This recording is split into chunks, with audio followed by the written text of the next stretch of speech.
Welcome to Better Than Before. This series is a collaboration with CANARI, the Caribbean Natural Resources Institute, with funding from the Open Society Foundations. We are exploring how to build back better from the COVID-19 pandemic, supporting the Caribbean's transition to socially inclusive, climate resilient, and environmentally sustainable development. I am your host, Durval Bazi, founder of the Climate Conscious podcast.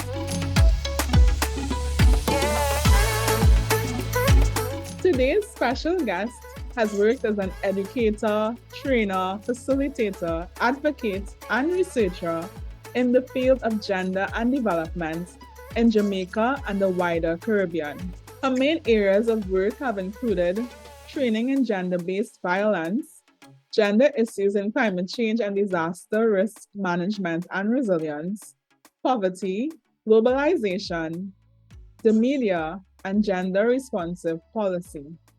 She is a gender and human rights practitioner, defending women's human rights against all forms of discrimination in the context of intersectionality of gender, race, social class, sexual identity, and disability.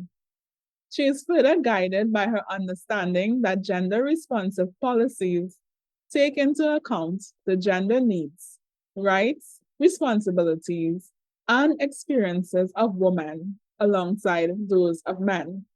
Her work includes promoting women in leadership positions, designing training modules on transformational leadership for both men and women, and lecturing at UW Mona campus in the undergraduate program for gender, climate change, and disaster risk management. In 2014, she received the Order of Distinction for invaluable contribution as a gender development specialist in Jamaica and the Caribbean. Thanks for joining me on the podcast, Judith Wedderburn. Thank you so much, Derval. I really am honored and, of course, pleased to be able to contribute to the work of CANARI by participating in this podcast. And I want to thank CANARI for giving me this opportunity, and also thank the team of people I know are involved in this project. Thank you so much. So here I am. Today we're discussing COVID-19 recovery and gender equality, social inclusion, and addressing structural inequalities here in the Caribbean. The COVID-19 pandemic brought on tremendous pressures and significant socioeconomic disruption. So the existing inequalities were amplified. Now, as governments pump resources into recovering from the effects of the pandemic, which included unemployment, decline in GDP growth, and increased national debt, it is acknowledged that COVID-19 is interconnected to all the other challenges. Now, in every crisis, there is opportunity. Post-COVID recovery efforts present the opportunity for us to rethink development in the Caribbean and integrate sustainability, resilience, and justice. So firstly, Judith, I'd love to hear from you. What does sustainable development in the Caribbean mean to you? Thank you, Derval. So just a quick reminder that our Caribbean comprises countries described as small island developing states or SIDS, with a history of enslavement and colonization and high levels of poverty. They are currently highly indebted, with their most critical resources at risk from severe climate change impacts. So for me, sustainable development has to cover a number of areas which are integral to our own life experience.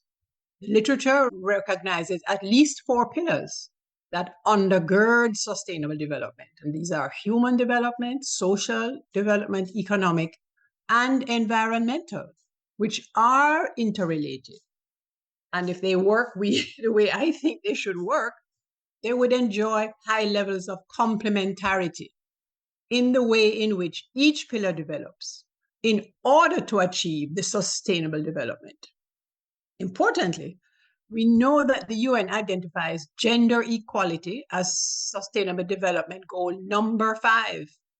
And the first one is poverty, removal, reduction of poverty. So this is a clear indication that development itself is undermined by inequality between women and men and will continue to be undermined as long as this goal is not achieved. Yes, and I love that we're getting straight into it. Because as you know, CANARI supports efforts to achieve the Sustainable Development Goals throughout the region. And as you mentioned, one of the goals, Goal 5, is gender equality, which is about empowering all women and men.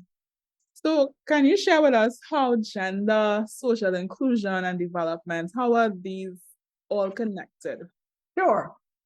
So understanding gender and its significance in Jamaican and Caribbean society in general is critical for effective policy and strategy making, research, and advocacy on the road to sustainability.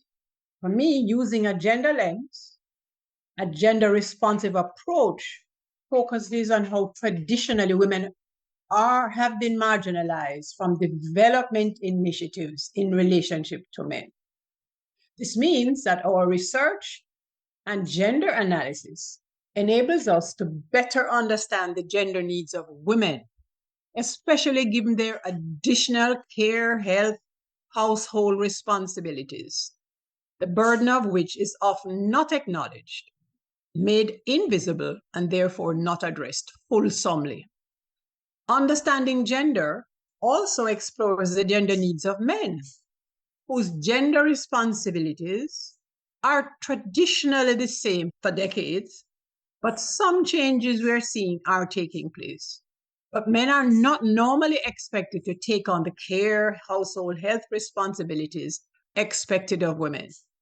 The connection fully recognizes that groups of men are similarly left out because of class, ethnicity, or education skills. And so a gender responsive approach would take men's gender needs, like those of women, into account.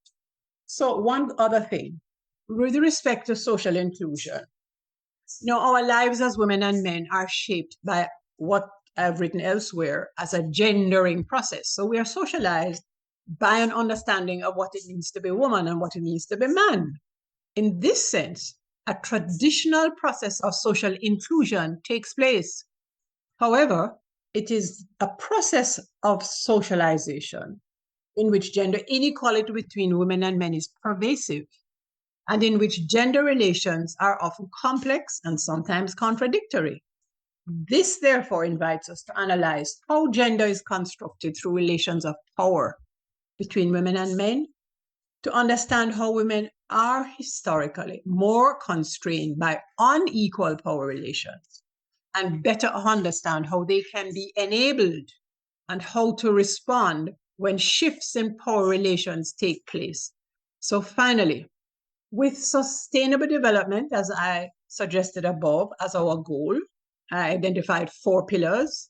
The development process then addresses gender inequality in all spheres of life, as experienced by vulnerable groups, which include many, many women, persons with disabilities, the elderly, and members of the LGBTI community. So you mentioned the 4 pillars of sustainable development: human, social, economic, and environmental.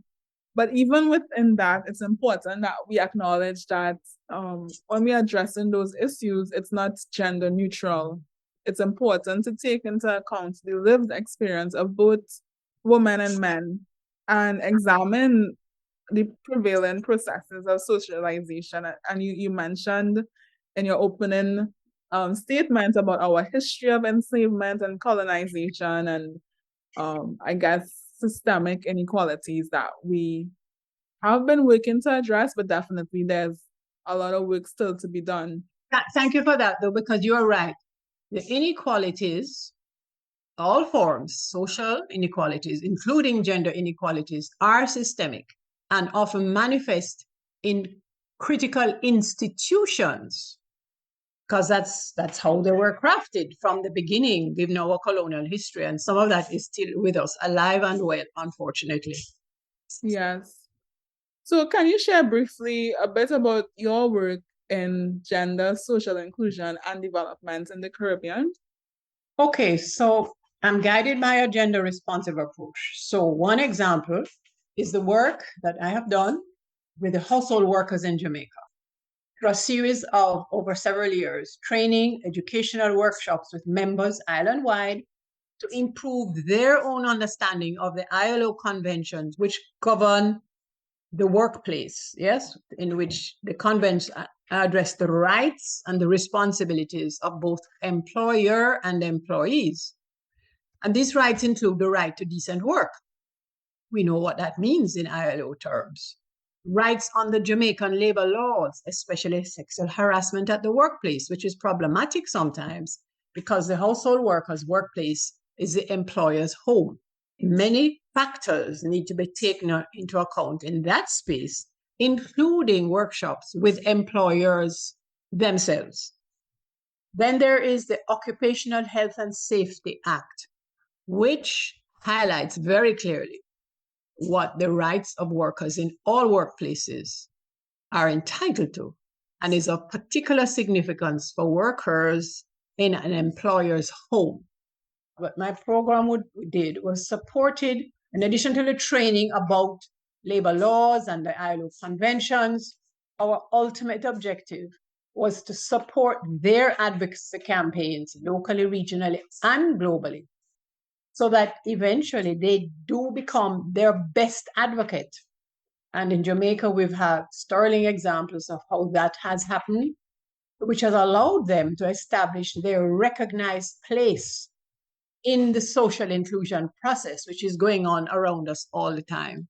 More regionally, I led a team, including different Caribbean activists, sometimes from Barbados, sometimes from Trinidad, in capacity building workshops in collaboration with some women's groups, like, for example, CAFRA, which I believe, like many women's organizations, especially regionally, is no longer functional. But in the time in which CAFRA functioned, CAFRA was a force to be reckoned with.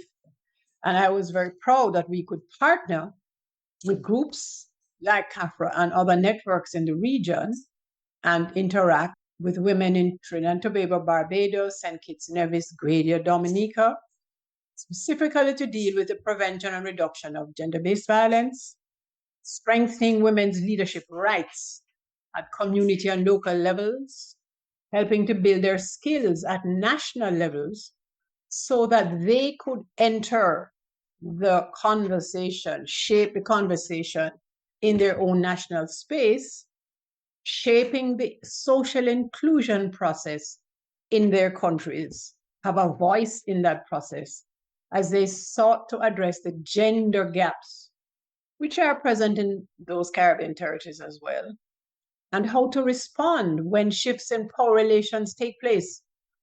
And also, we supported the women to contribute to regional and global interventions and advocacy on all of those subjects. I must take this opportunity to thank you for your service over the past 30 years in terms of closing the gap when it comes to gender inequality in the region. Well, there's certain things that just have to be done. Also, in my early years of advocacy, the women with whom I had the honor of working with, mostly feminists like myself, you get to the stage where you realize if you do not do it yourself, it will not get done. Yeah? Which meant that we often had to do volunteer work, because if you think funding for this kind of work is less available now, you should have checked us 25 years ago. But having said that, the work had to be done, and therefore we persevered, because the work is not complete, as you well know, as you've said so beautifully. Yes, indeed, the work is not complete. So, Judith, how did the COVID-19 impact gender issues and social inclusion in the Caribbean? In Jamaica, there's an institution called CAPRI, which thankfully does a lot of this work, so we can use it. And there was a piece called The Impact of the Pandemic on Domestic Violence and Community Violence. So I'm going to refer to some of the really troublesome findings in this way. Pervasive problem of so-called transactional sex between girls and older men in Jamaica is confirmed. It is often called consensual sex between girls aged 12 to 15, sometimes even younger, which cannot be described as consensual. As a child under 16 under Jamaican law who has sex, it is seen as forced sex. You know, from a legal point of view, agree? Yeah, I mean, that's debate. People challenge it, but we know what is being said. Yeah. And this would have been with older men up into their 60s. The research reaffirmed that in these situations, girls are paid very little. And we find men portraying it as if they are helping the family by giving money to the girl in exchange for sex because he feels sorry for her. It is well documented that taxi men offer support to carry a child to school.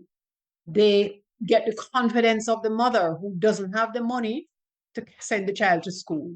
Then he, after a couple of days of kind and caring service, the taxi driver demands sex from the girl one day on the way home from school. Related now, poverty is a big factor.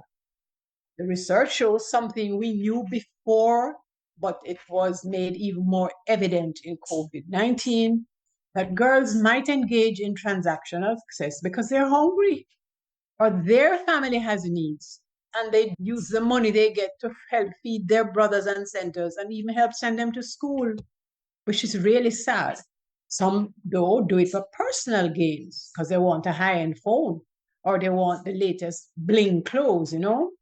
And the COVID-19 pandemic made things worse because the loss of regular income, offices closed, you couldn't go to work, especially little corner shops, which in poor communities were vital spaces for low-income families to go and buy food as they needed it every day. Some people from the families worked in those shops, so they experienced loss of regular income, which forced many people to look for alternative sources of money. And this is related now to a noticeable increase in the acceptance of the transactional sex arrangements. Now, this is a long-term problem, highlighting the ways in which poverty and the real needs of young girls is exploited. You're exploiting the poverty status and you're exploiting their real needs. The girl becomes an income generating asset for the family. She's almost a commodity. Some families turn a blind eye to this sexual exploitation. Some even encourage it. And other research tells us sometimes the mother encourages it because she went through a similar time in her adolescent years. And she will say to her daughter, I know nothing, it's just a little sex. You understand Jamaican dialect? Yes. Okay. So the wider community often then sees nothing really wrong with this situation.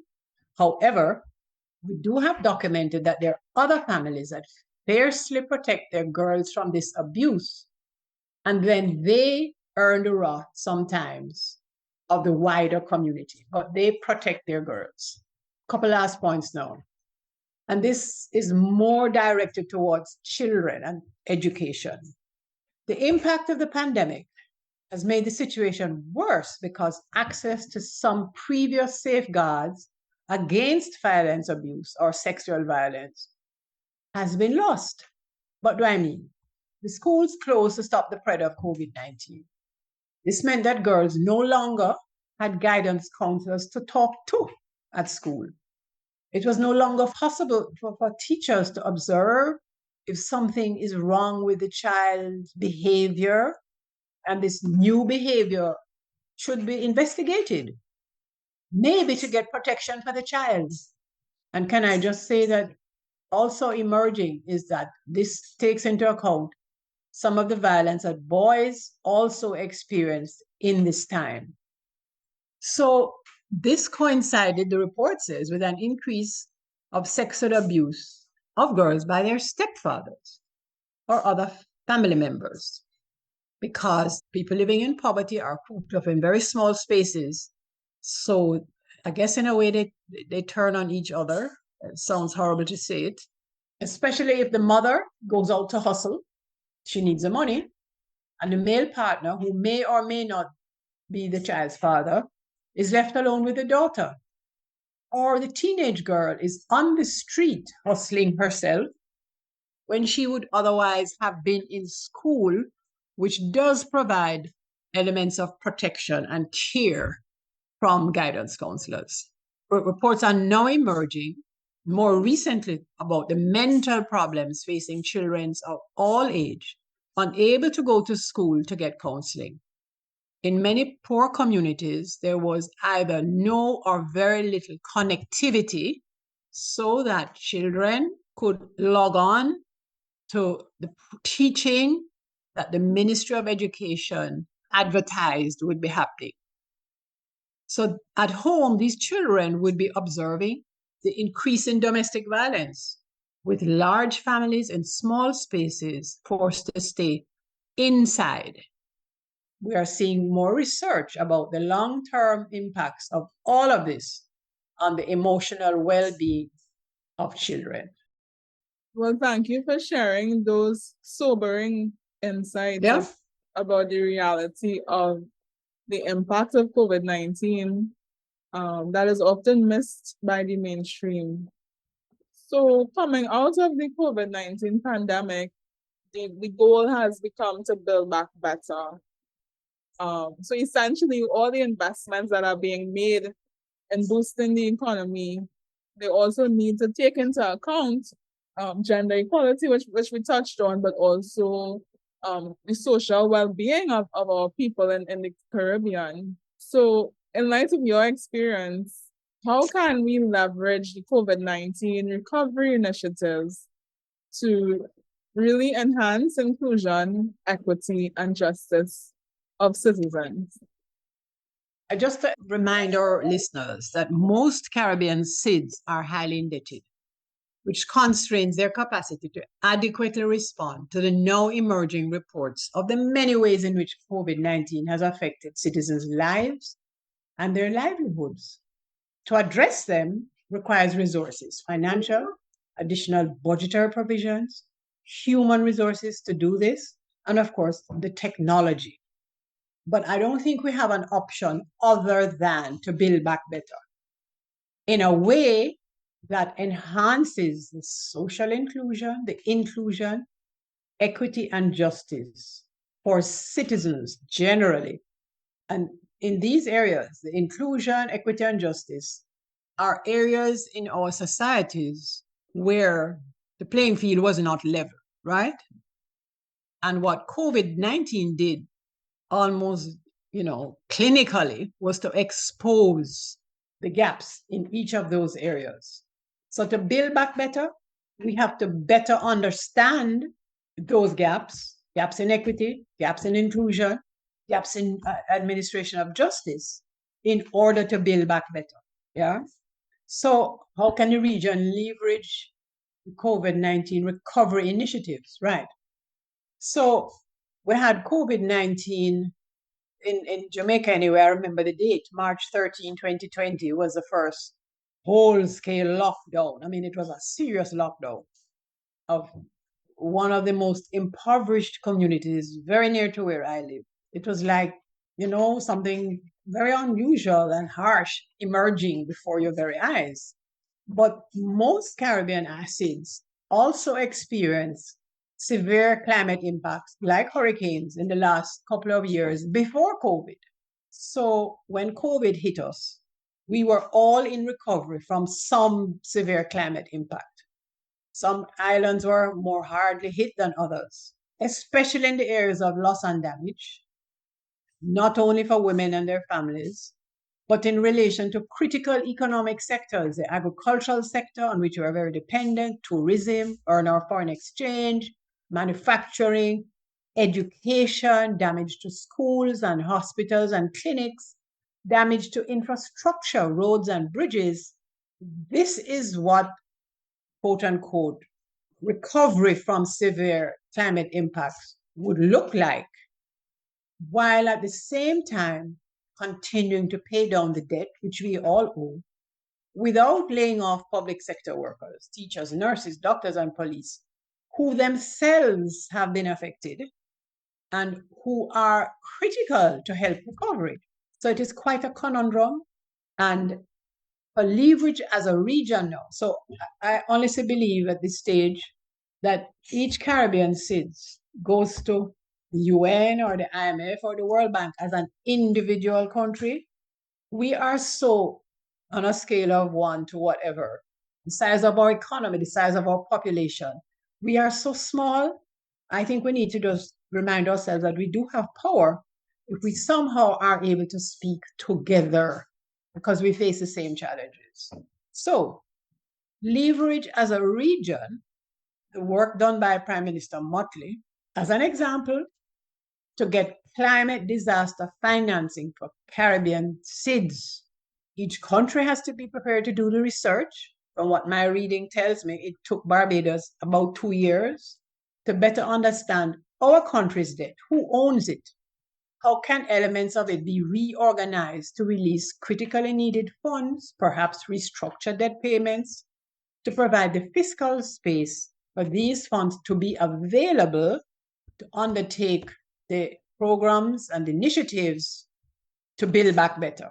I really think that each small Caribbean SIDS, I'm not saying we don't have strength and resilience in many ways, but in the global financial world, it seems to me that when we come together and are able to speak with a one voice somewhere, we stand a better chance of making a significant difference to our future. My thoughts are that each of us will be particularly challenged to take this on alone. So I'm suggesting some kind of sharing of information, learning from each other, sharing insights, while working towards a particular way of organizing one's own debt. That's one possibility for a regional leverage some resources available. I mean, I definitely agree with you that we are stronger together and we will reach further together as a region, and especially given, similar histories and makeup. So I want to ask you, Judith, how can we really utilize a gender-sensitive approach to building back better? And in particular, how can we better support women and underserved groups in our efforts to build back better? Most importantly, we have to do the research that clarifies, exposes very clearly the gender needs of women and their families, and how those needs, if not addressed, will just ensure that we don't build back better. We have to know where we're coming from in order to improve on that situation. I do believe that not enough attention is paid to doing that research through a gender lens in a very granular way, understand the gendered lives and livelihoods of women and their families. It's beginning to happen in some places, but I think we should make it a basic commitment to any work we do going forward.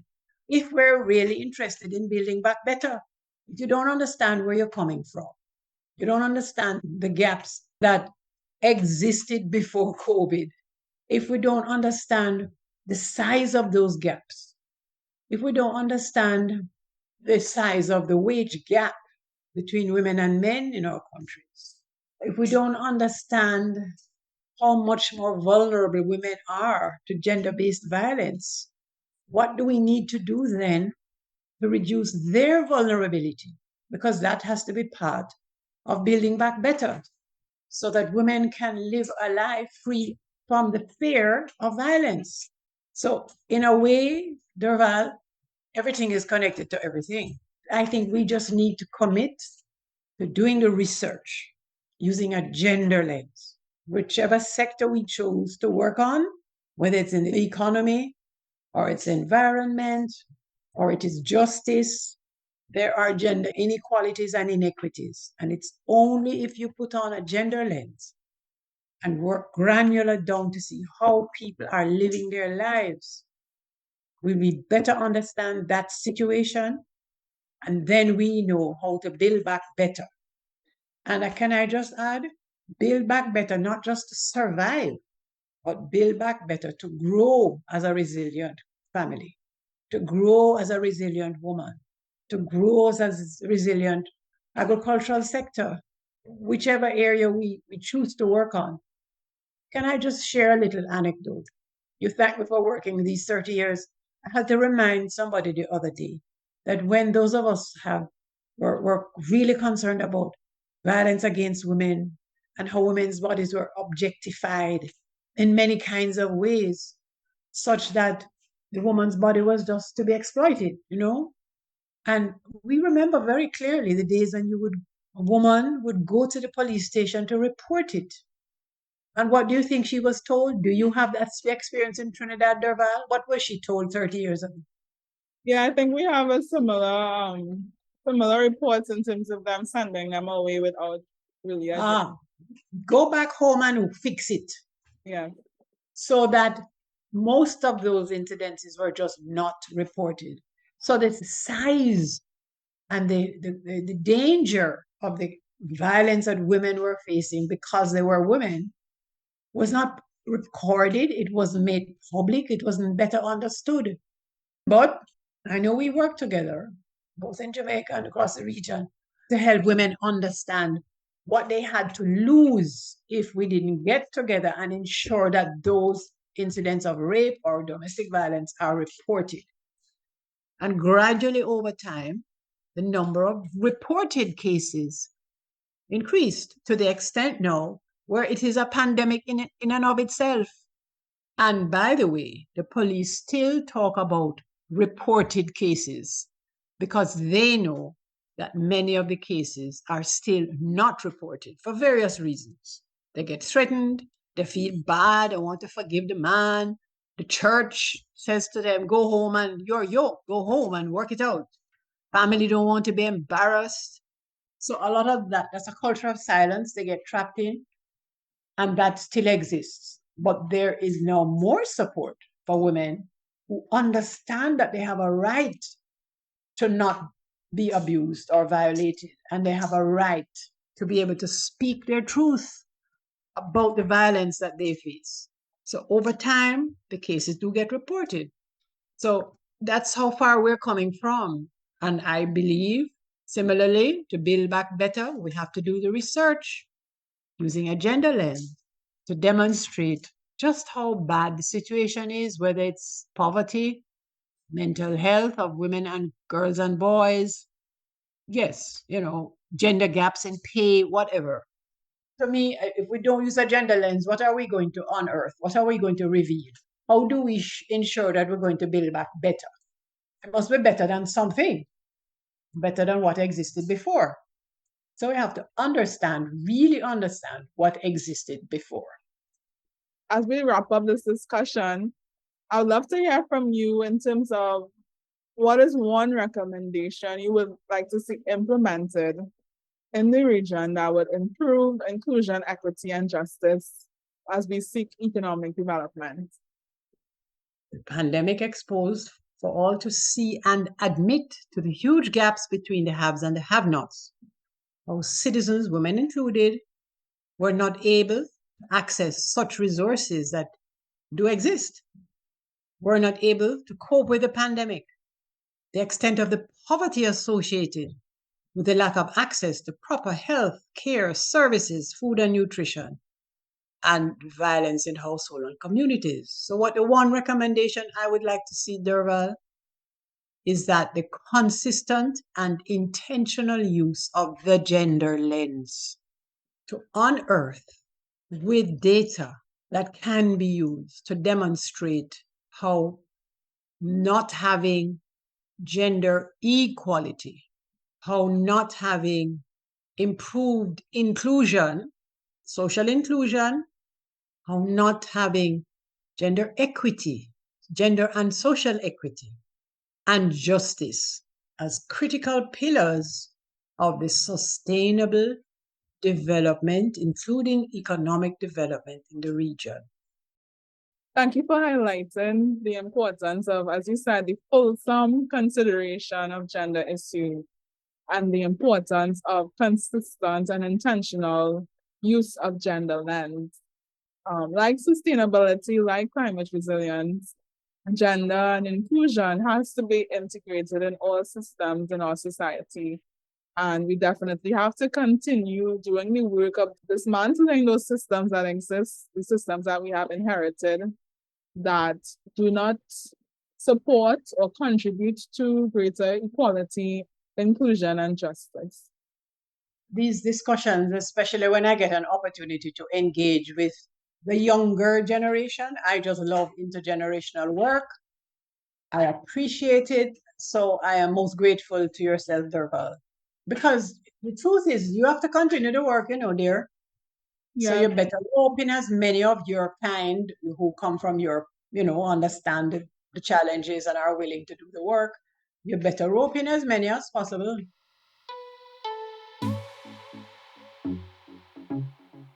Thank you so much for listening to the Better Than Before series. If you enjoyed this episode, please leave us a 5-star rating wherever you listen to podcasts. For more info, or if you'd like to share your questions and ideas directly with us, please connect with CANARI and the Climate Conscious Podcast on any of our social media platforms. We're on Facebook, Instagram, Twitter, and my personal favorite, LinkedIn. See show notes for direct links to our websites. The Better Than Before series is a production of the Climate Conscious Podcast in collaboration with CANARI, funded by the Open Society Foundations. This series is edited and produced by Bradford Media, with artwork by Carrie Lee Dixon. Join us on the next episode.